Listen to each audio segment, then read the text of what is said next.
I Chetan welcome you all to Bankpedia education. So आज मैं आपके लिए लेकर आया हूँ आरआरबी प्रीवियस ईयर्स के कुछ मिसलिनियस क्वेश्चंस। ओके, सो मैंने यहाँ पे जो भी 2018-19 में क्वेश्चंस पूछे गए थे आपसे वो डिस्कस करे हैं। इसमें मिसलिनियस क्वेश्चंस होंगे जिसमें आपको इनइक्वालिटीज़, कोडिंग, डिकोडिंग वगैरह ऐसे ही 2-3 टॉपिक्स के क्वेश्चन देखने के लिए मिलेंगे। तो वीडियो को डिले ना करते हुए स्टार्ट करते हैं। तो फर्स्ट क्वेश्चन आपके सामने जो मैंने लिया हुआ है वो इनइक्वालिटीज़ का है। ओके, सो इनइक्वालिटीज़ के क्वेश्चन बहुत इजी होते हैं, आप इसे कर ही लेंगे।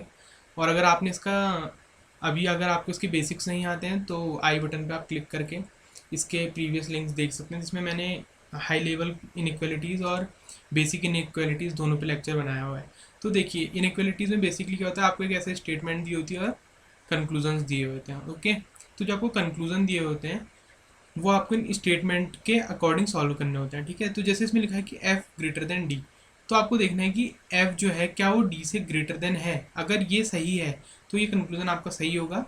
तो इसी के अकॉर्डिंग फिर आपको कि कौन सा कंक्लूजन फॉलो कर रहा है ये आपको बताना होता है। ठीक है, तो क्वेश्चन शुरू करते हैं।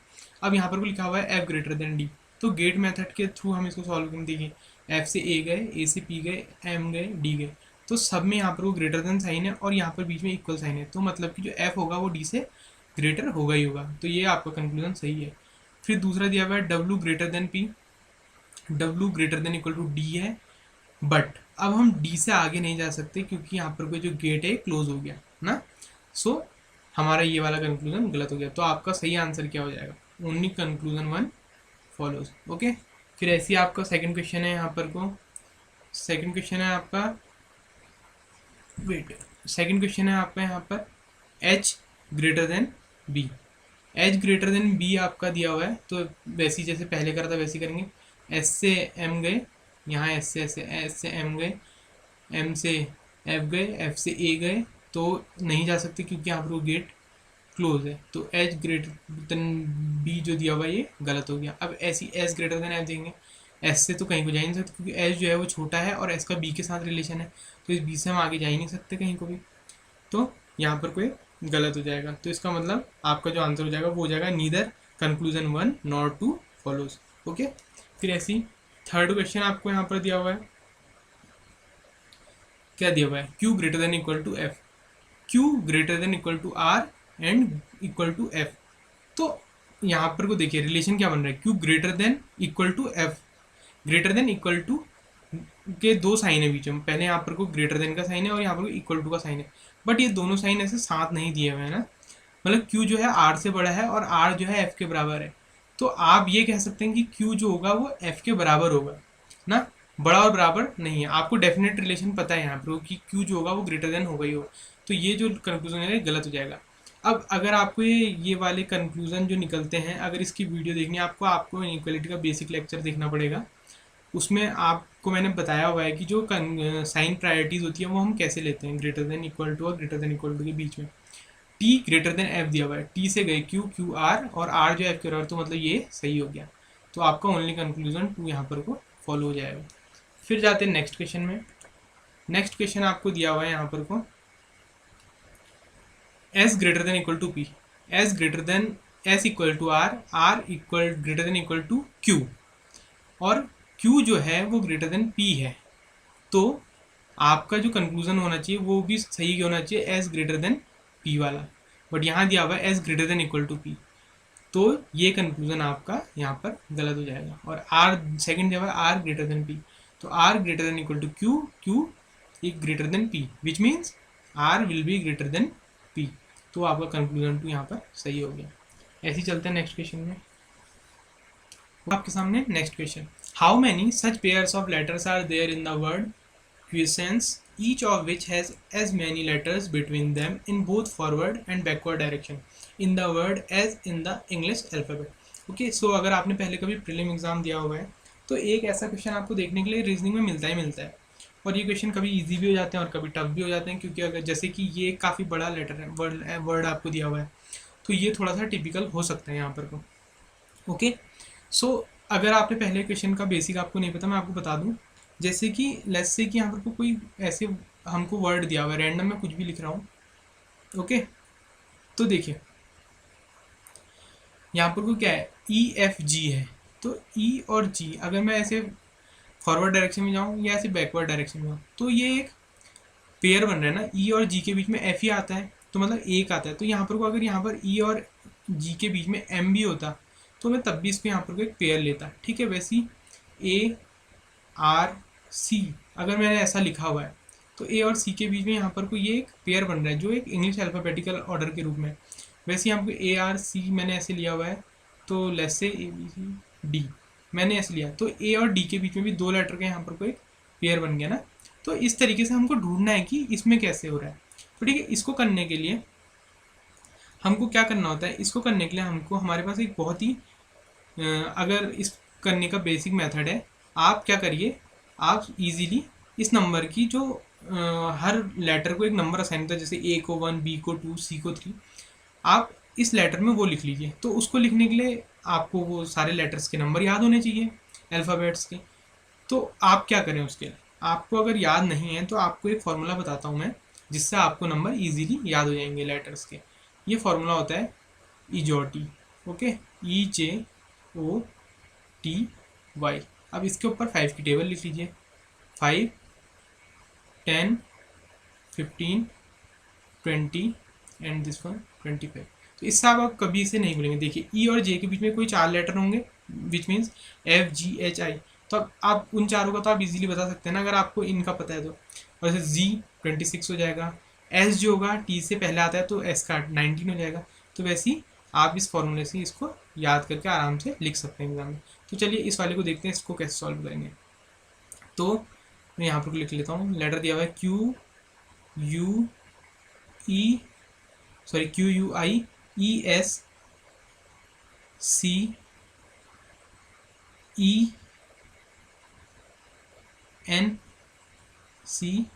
एंड। तो देखिए E का तो 5 होता है ना, तो फटाफट लिख लेते हैं। E का 5, C का 3, 5, 3, 5। तो देखिए ये तो मैंने फटाफट लिख लिया ताकि मैं आपको इनमें आप समझा सकूँ। तो देखिए जैसे आपको S लिखना है तो T 20 पे है, अगर आपको याद नहीं है, आपने अगर आपको ये रिमेंबर तो T से पहले S आता है तो ये 19 हो गया। O से पहले N आता है तो ये 14 हो गया। सिमिलरली यहाँ पर को I, ठीक है, I J से पहले आता है तो ये 9 हो गया। U T के बाद आता है, T 20 है तो 21 हो गया। Q जो होता है, अब आप Q को 2 तरीके से ले सकते हैं। देखिए MNO, O के बाद क्या आता है PQ, ठीक है, तो 17 हो जाएगा। और Q के RST, तो तब भी आप T से बैकवर्ड भी जा सकते हैं और O से फॉरवर्ड भी जा सकते हैं। तो ये इस फॉर्मूले की हेल्प से आप फटाफट लिख सकते हैं। तो Q क्या हो जाएगा, 17 हो जाएगा। अब आप इसमें पेयर्स ढूंढिए। तो देखिए पहला पेयर ये रहा 3 से 5 के बीच में, ओके। चलिए कलर चेंज कर लो। उसके बाद दूसरा पेयर आप ढूंढिए, उसके बाद आप दूसरा पेयर यहाँ पे ढूंढिए।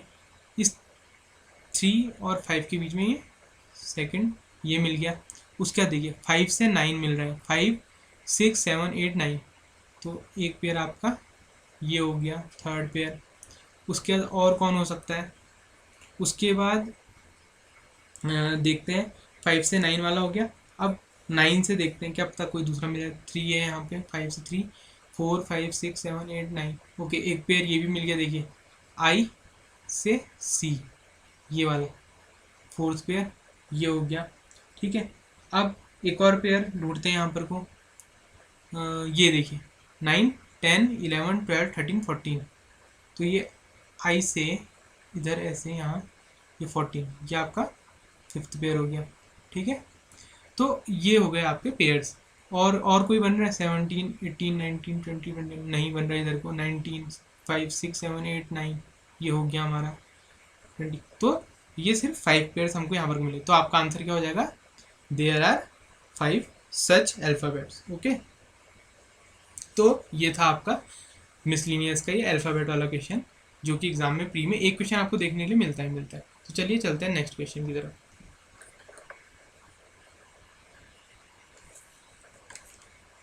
Coding decoding. तो कोडिंग डिकोडिंग के मैंने कुछ क्वेश्चंस यहाँ पे लिए हुए हैं, ओके। तो इनको करने के लिए आपको क्या करना है, आपको ये कैसी कोडिंग दी है पहले चेक कर लेते हैं कि यहाँ पर को क्या ये इनमें सिमिलैरिटी है, ओके। मैं कभी भी जब कोडिंग के क्वेश्चंस को अप्रोच करता हूँ तो मैं सबसे पहले देखता हूँ कि जो हमको कोडिंग डिकोडिंग यहाँ पर को दी हुई है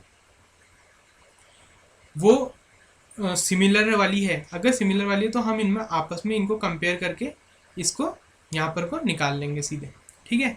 तो देखिए जैसे यहाँ पर दिया हुआ है maximum what is the question, देखिए what is the code for making, तो मैक्सिमम डॉलर इन मार्केट। आप देखिए कि मेकिंग कहाँ पर है, आपका मेकिंग इसमें यहाँ पर को दिया हुआ है, ओके। उसके अलावा मेकिंग कहाँ पर को दिया हुआ है, उसके अलावा आपका मेकिंग कहीं भी नहीं दिया हुआ है। तो जो आपका कोड होगा वो होगा सू जे जो का, मतलब कि इन चारों में से ही आपका मेकिंग का कोई कोड होगा, ओके। उसका देखिए मैक्सिमम आपको यहाँ दिया हुआ है, उसका लेस आपको यहाँ पर को दिया हुआ है, और नाउ आपको यहाँ पर को, मतलब कि मैक्सिमम, लेस और नाउ के कोड आपके यहाँ से निकल जाएंगे। तो मैक्सिमम का कोड आप इन दोनों को, अगर ये फर्स्ट और थर्ड अगर आप इसको कंपैरिजन करें, मैक्सिमम और मैक्सिमम यहाँ है, तो देखिए कोड इन दोनों में कौन सा सेम है, सू जे जो जो। तो देखिए जो होगा आपका मैक्सिमम का कोड होगा क्योंकि ये दोनों में है। उसके बाद सेम आप निकालिए लेस के लिए, लेस यहाँ भी है और लेस यहाँ भी है। अब इन दोनों में लेस के अलावा कोई दूसरा टर्म सेम नहीं है, तो आपका जो लेस होगा वो इन दोनों में जो सिमिलर कोड होगा वो 100% लेस का होगा। तो देखिए वो तो जे पी, तो यहाँ पर को जे, ये जे यहाँ भी है और यहाँ भी है, तो मतलब आपका जो लेस का कोड होगा वो जे हो जाएगा, ओके। तो इससे रिलेटेड आपके जो भी क्वेश्चन होंगे इनको लिखने का फ़ायदा ये है कि हम बाद में उन्हें डायरेक्ट सॉल्व कर सकते हैं। उसके बाद आपका लास्ट टर्म बच गया नाउ। नाउ आपका यहाँ है, नाउ आपका यहाँ है, और इन दोनों में कोई भी टर्म कॉमन नहीं है। तो यहाँ पर से देखिए जे हो गया, जो हो गया, मतलब का और सू में से एक होना चाहिए। तो सू जो है हमारा यहाँ पर को नाउ का कोड है, तो क्या बच गया आपका, जो हो गया, जे हो गया, सू हो गया, जो जे सू यहाँ पर गया, तो जो का हमारा कोड होगा वो हमारा मेकिंग का कोड हो जाएगा। अब आपसे बोला हुआ है मैक्सिमम का कोड क्या है, मैक्सिमम का हमने पहले ही निकाला हुआ था, तो मैक्सिमम का कोड यहाँ पर को जो हो गया, ओके। उसका चलिए देखते हैं नेक्स्ट क्वेश्चन। अब आपको दिया हुआ है नया, which of the following can be the code for the maximum for the maximum you share. अब इनमें से हमने सिर्फ किसका कोड निकाला हुआ था, पीछे मैक्सिमम का निकाला हुआ था, और मैक्सिमम का कोड था जो। तो मैक्सिमम का कोड, मैक्सिमम का कोड था, मैक्सिमम का कोड हमने निकाला हुआ था पहले ही वहाँ पर को जो। तो मैक्सिमम का यहाँ पर को हमको कोड निकल के आया था जो, सॉरी का, ओके। सो यहाँ पर को मैक्सिमम का कोड निकल के आया हुआ था जो। तो ऐसा टर्म जिसमें जो होगा वो हमारा पक्का होने वाला है, ओके। फिर बाकी टर्म देख लीजिए हमको क्या क्या चाहिए, द, यू एंड शेयर, ठीक है। अब द का कोड यहाँ से हमको मिल जाएगा, ओके, और इसके अलावा द हमारा कहीं पर भी नहीं है। तो मतलब कि जो यूनिक कोड यहाँ होगा वो इसमें एक और ऐड होगा। उसके बाद हमारा क्या, यू और शेयर। तो देखिए शेयर तो हमारा ऊपर दिया हुआ है यहाँ पर को, ओके। इसके अलावा शेयर हमको कहीं पे और दिया हुआ है, नहीं दिया हुआ है, तो शेयर यहाँ से एक यूनिक निकलेगा, ओके। तो द और शेयर में निकाल लेता हूँ, और यू हमारा कहीं पर भी नहीं है। तो देखिए हम यहाँ पर देखते हैं कि, देखिए हम इनको देखते हैं कि कौन सा कोड हमारा इनमें यूनिक है, ठीक है। तो अगर मैं सबसे पहले द वाली लाइन पे जाऊँ तो देखिए सू हमारा कॉमन है, ओके। उसके बाद यो जो है हमारा कहीं पर भी नहीं है, ओके। उसके बाद पी आई जो है हमारा, ये भी हमारा कॉमन है, और डू जो है हमारा वो, ये दोनों हमारे डू और यो, मतलब यहाँ से हमने डू और यो हमारा कुछ भी हो सकता है, ओके, कोड दा के लिए। उसके बाद शेयर पे जाते हैं। शेयर में अगर हम जाएं तो जे ई हमारा ऑलरेडी यहाँ पर है, तो ये हमारा नहीं होगा। उसके बाद टी ओ भी हमारा देखिए यहाँ पर है, तो हमारा वो तो कंफर्म है कि शेयर का कोड होगा, ओके। अब हमारा दा का जो कोड होगा वो डू ऑब्लिक यो में से कुछ होगा, ओके।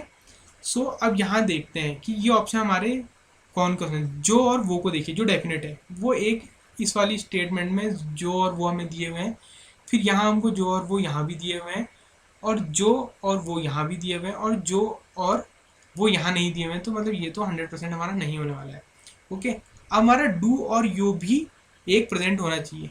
तो देखिए यहाँ डू और यो दोनों प्रेजेंट है, तो अगर डू और यू दोनों प्रेजेंट है तो ये पॉसिबल नहीं है कि दा के लिए सही कोड बनाएंगे, तो ये भी हमारा गलत होगा। अब हमारी ये दोनों स्टेटमेंट बची। तो अब ये देखिए यहाँ डू दिया हुआ है, ओके, और यहाँ हमारा बी यू, एक यूनिक कोड ये दिया हुआ है, और जो वो के साथ डब्ल्यू आई दिया हुआ है और बी यू दिया हुआ है। तो मतलब हमारा डू और यू में से हमारा इसमें कोई भी कोड यहाँ पर को नहीं है, तो इसका मतलब ये भी गलत हो गया। तो हमारा जो सही आंसर हो जाएगा इसके लिए वो ये हो जाएगा, क्योंकि देखिए इसमें डू है, जो है वो है, और जो डब्ल्यू आई कोड है वो हमारा इनमें कहीं पर भी नहीं दिया हुआ है, और जो हमारा यहाँ पर को टर्म यू था वो यूनिक था, तो मतलब इसका जो कोड आना चाहिए था वो कुछ यूनिक होना चाहिए था। तो इस हिसाब से हमारा ये टर्म, और लिखा हुआ है कैन बी, ये डेफिनेट नहीं पूछा हुआ है ना, तो this can be our code for the maximum you share. Okay, so यह आपका सही आंसर हो जाएगा आपका। ओके, तो फिर इसमें नेक्स्ट क्वेश्चन में चलते हैं। अब यहाँ पर को मैंने कुछ आपके लिए सिलॉक्स क्वेश्चन लिए हुए हैं। ओके, तो सिलॉक्स के क्वेश्चंस को करने के लिए हम सबसे पहले देखते हैं स्टेटमेंट्स और कंक्लूजन। ओके, तो स्टेटमेंट के लिए हम सबसे पहले बेसिक वेन डायग्राम ड्रॉ कर लेंगे। तो हमको दिया हुआ some classes are school. Okay, so हम बेसिक डायग्राम ड्रॉ कर लेते हैं। तो हमको दिया हुआ सम क्लासेस आर स्कूल, तो ये हो गया some classes are school. Okay, उसके बाद दिया some school are college, some school are college. उसके बाद दिया हुआ है all colleges are university. Okay, तो ये जितने भी ये कॉलेजेस होंगे ये यूनिवर्सिटी होंगे। अब हम चलते हैं कंक्लूजन में। तो दिया हुआ है no university is a class, no university is a class. तो देखिए जो यूनिवर्सिटी है उसका क्लास के साथ कोई डायरेक्ट रिलेशन नहीं है, बट ये डेफिनेट भी नहीं है। अगर मैं इस यूनिवर्सिटी को, अगर मैं एक और पॉसिबल डायग्राम ऐसे ड्रॉ करूँ यहाँ पर इस तरीके से, और कॉलेज को मैं यहाँ पर ऐसे लेने के बाद अगर मैं ऐसे करके बना दूँ, तो ये फेल नहीं हो रही है ना जो हमारी स्टेटमेंट्स दी हुई हैं। तो ये भी एक सही डायग्राम है और ये भी सही डायग्राम, बट ये दोनों हमारे पॉसिबल डायग्राम्स हैं। तो ये जो स्टेटमेंट है हमारी no university is a class, ये डेफिनेट नहीं हो रही है। तो ये जो कंक्लूजन होगा ये गलत हो जाएगा, क्योंकि हम हमेशा डेफिनेट कंक्लूजन को सही करते हैं। तो और उसका लिखा हुआ है at least some universities are class. Okay, तो यहाँ पर को दिया हुआ है at least some universities are class. तो यहाँ पर को हमारा ये कंडीशन भी हमारी डेफिनेट नहीं होगी। अगर आप देखें तो यूनिवर्सिटीज़ जो हैं वो school, all colleges are university, ये डेफिनेट है, बट कॉलेज और यूनिवर्सिटी का कोई डायरेक्ट रिलेशन नहीं है। तो ये कंडीशन भी हमारी यहाँ पर को फेल हो रही है। ओके, बट यहाँ पर को आप एक और चीज़ देखिए, अगर हम नो यूनिवर्सिटीज़ आर क्लास और at least some universities are class, इन दोनों स्टेटमेंट्स को आपस में कंपेयर करें तो देखिए, क्योंकि इसमें यूनिवर्सिटी और क्लास ये दोनों हमें सेम सब्जेक्ट दिए हुए हैं ना, तो अगर हम इन दोनों को कंपैरिजन करें तो हम इनसे किसी भी कंक्लूजन में नहीं पहुंच पा रहे। इसका मतलब वो एक स्टेटमेंट हमसे कह रही है कि कोई भी यूनिवर्सिटी क्लास नहीं है, और दूसरी स्टेटमेंट हमसे कह रही है कि सम यूनिवर्सिटी, मतलब कुछ यूनिवर्सिटी जो है वो क्लासेस हैं। तो ये दोनों एक तरीके का कॉम्प्लीमेंट्री पेयर बना रही हैं यहाँ पर को। तो जब ऐसे कॉम्प्लीमेंट्री पेयर बनता है और हम कुछ भी यहाँ पर को डेफिनेट नहीं कह सकते, तो इस कंडीशन में हमारा आंसर हमेशा आइदर और होता है। ओके, सो यहाँ पर आंसर हो जाएगा आपका या तो ये स्टेटमेंट सही है या ये स्टेटमेंट सही है। उसके बाद चलते हैं नेक्स्ट स्टेटमेंट में। नेक्स्ट स्टेटमेंट आपके सामने दी हुई है some poor are rich. Okay, so some poor are rich. उसके बाद दिया हुआ है all rich are doctor, all rich are doctors. उसके बाद दिया हुआ है some intelligent are doctor. Okay, some intelligent are doctor. अब यहाँ पर देखिए all intelligent being doctors is a possibility. अब आपकी डेफिनेट कंडीशन स्टेटमेंट में दी हुई है कि सम इंटेलिजेंट जो हैं वो डॉक्टर हैं, बट कंक्लूजन आपका बोल रहा है कि जो ऑल इंटेलिजेंट हैं उनके डॉक्टर होने की पॉसिबिलिटी है। मतलब कि ये जो डायग्राम की बात वो कर रहा है वो कुछ इस तरीके का हो सकता है, जैसे ये डॉक्टर है तो वो ये कह रहा है कि ऑल इंटेलिजेंट, जो ये इंटेलिजेंट है इन सब के यहाँ ऐसे डॉक्टर में घुसने की, मतलब इसमें होने की प्रोबेबिलिटी है, मतलब पॉसिबिलिटी है। तो पॉसिबिलिटी तो है ना, अगर इस केस में यहाँ पर को ये ऐसे यहाँ इसके अंदर डॉक्टर के साथ यहाँ पर अंदर मर्ज होता है, तो इस केस में भी तो सम इंटेलिजेंट जो होंगे वो डॉक्टर रहेंगे। ओके, तो ये कंडीशन जो होगी हमारी पॉसिबिलिटी में ओके हो जाएगी। उसका देखिए some poor are doctor, some poor are doctor की जो यहाँ पे सम वाली कंडीशन है, इनमें डायरेक्ट रिलेशन यहाँ पर को हमें मिल रहा है। तो इसका मतलब ये हमारे दोनों कंक्लूजन यहाँ पर को फॉलो होंगे और इनका आंसर होगा both conclusion 1 and 2 are follow. Okay, तो ये थे आपके सिलोजिज्म के कुछ बेसिक क्वेश्चंस। हमने यहाँ पर को इस टॉपिक में हमने यहाँ पर को इनइक्वालिटी के क्वेश्चन, मैंने यहाँ पर को प्रीवियस ईयर के कुछ इनइक्वालिटीज़ के क्वेश्चंस को सॉल्व करने की आपको करके दिखाया। उसके बाद हमने लिए कुछ कोडिंग डिकोडिंग के क्वेश्चन। ओके, उसके बाद हमने यहाँ पर को एक मिसलिनियस का जो अल्फ़ाबेट सीरीज़ का क्वेश्चन होता है वो लिया, और कुछ हमने 2 क्वेश्चंस यहाँ पर को सिलोजिज्म के देखे। ओके, सो यहाँ पर को हमने ये क्वेश्चंस देखे थे मिसलिनियस के जो प्रीवियस ईयर पूछे गए थे। तो आई होप आप लोग के समझ आए होंगे। और अगर आपको इनइक्वालिटीज़ और वगैरह के बेसिक कॉन्सेप्ट्स में दिक्कत है तो आप हमारा पहले मैंने वीडियो यहाँ पर चैनल पर अपलोड किया हुआ है, उसको देख सकते हैं। तो इसी तरीके से हम आरआरबी के प्रीवियस ईयर्स के पेपर को यहाँ पर सॉल्व करते रहेंगे अगली वीडियोज़ में भी। तो हमारे साथ बने रहिए, और अगर आपने अब तक चैनल को सब्सक्राइब नहीं किया है तो प्लीज़ चैनल को सब्सक्राइब कीजिए, और stay healthy, stay safe. Thank you.